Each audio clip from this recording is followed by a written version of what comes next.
दोस्तों क्रिस एक बहुत ही कॉमन नाम है, पर इस कॉमन नाम के पीछे एक ऐसा बच्चा था जो डिप्रेशन को अच्छी तरह डिफाइन करता है। दोस्तों क्रिस के घर की चारों दीवारें ही उसको खा रही थी। उसका घर ही उसके लिए जेल बन गया था। जिस घर में बच्चे की खेलकूद, बच्चे की चहल पहल की आवाज सुनाई देनी चाहिए, वही घर अब माँ की दर्द भरी आहट और हिटलर जैसे बाप की डर की आवाजों से भर गया था। यह सिलसिला शुरू होता है 9 फरवरी 1954 को, जब क्रिस का जन्म हुआ।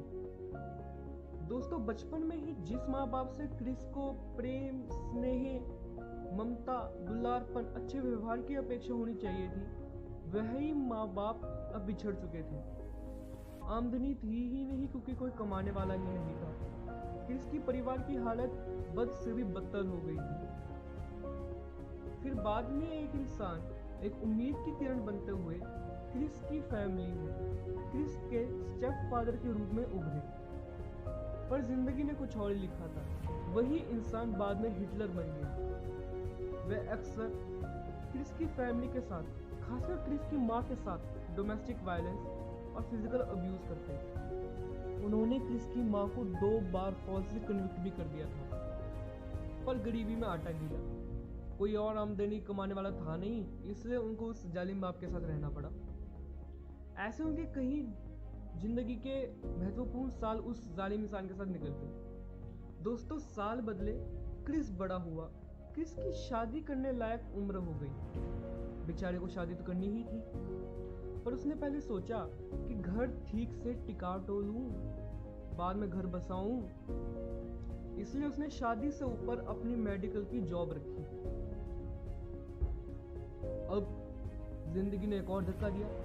उसकी मेडिकल की जॉब डूब गई और उसको इमोशनल सपोर्ट देने वाली उसकी फियांसे ने भी उसको छोड़ दिया। आमदनी क्योंकि थी नहीं, बोली आमदनी तेरे पास है नहीं, क्या करूंगी तेरे साथ। अब क्रिस अकेला और उसका एक बेटा था। दोनों बेघर थे। कभी मोटेल तो कभी पार्क तो कभी एयरपोर्ट, तो एक बार तो उसे पब्लिक टॉयलेट में भी अपना सिर छुपाना पड़ा।